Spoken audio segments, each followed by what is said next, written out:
Okay, we are on the south side of the garage, and this is the electric meter. Power is below grade. We've got a slip joint on this thing, and the box should have been sealed on 3 sides to help prevent moisture from getting into the brick.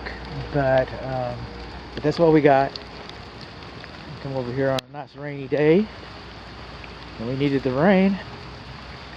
I'm getting a roof next week, so I can just imagine what's happening to my house right now. That's why I'm getting a roof. And coming over here, structure faces west. Okay, so this is the south interior wall. This is the main electric system. Okay, see this main disconnect? We should have an emergency disconnect on the other side of the wall, and we don't have that. So since this is the main disconnect, we'll just start with this. We got L1 and L2 should have protective covers, non-conductive covers on them.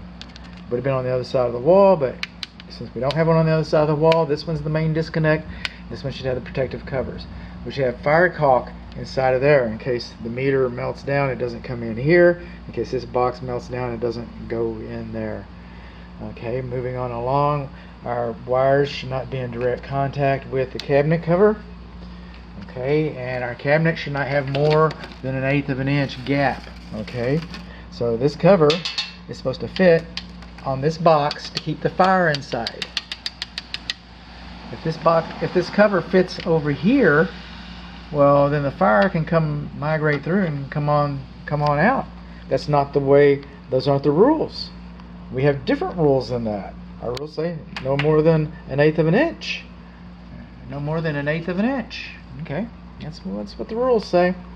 Then, now this isn't a really big deal, all right, but when we have 220 and these white wires here, when we see these white wires, we normally think of them as neutrals. But when they come into the breaker, now if you don't know that's hot, you don't belong in this box. I get that. Okay, I totally understand. You don't belong in the box, but it's supposed to be foolproof. You're supposed to have black tape on these white wires. I didn't make the rules. And we come over here, and I can't really tell what breaker goes where because this is all handwritten. And the manufacturer thinks we should have some duplicity, which we don't have. Okay? And the manufacturer and the International Residential Code and the National Electrical Code thinks this should all be printed. See where it says Eaton right there? That's printing. See circuit directory? That's printed. That's handwriting. That's handwriting. Handwriting, you're not supposed to do handwriting. But we come in here and we see that our AC is properly fused. That's a good thing. But our water heater, okay, it's supposed to be GFCI protected. Our range is supposed to be GFCI protected. And our clothes dryer is supposed to be GFCI protected. We do not have any GFCI protection on our 220s in the box where they should be.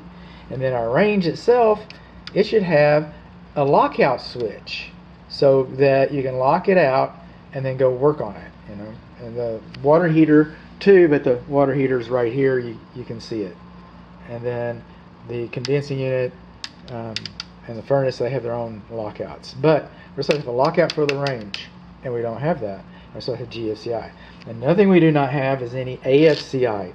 Just about any interior receptacle, except for the attic, I believe, is the only thing on this structure that's not supposed to be AFCI protected, arc fault protection interruption. Okay, and wires are not supposed to be touching the covers. So what do we learn? Oh, we also learned that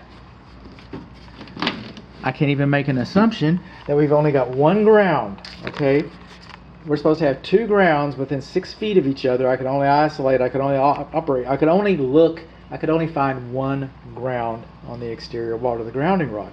So we do not have an emergency disconnect. Oh, this is a whole house surge protector. So yay, we do have that.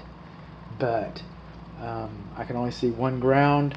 Meter's not sealed. We do not have an emergency disconnect on the exterior wall. We do not have fire blocking. We do not have protective conductors on this. We do not have black tape on this. We got too big of gaps on this. We got wires touching the cabinet cover. We're not supposed to have that. Okay, we do not have AFCIs. Do not have a lockout. I'm just going to keep repeating myself. So, Redunzel.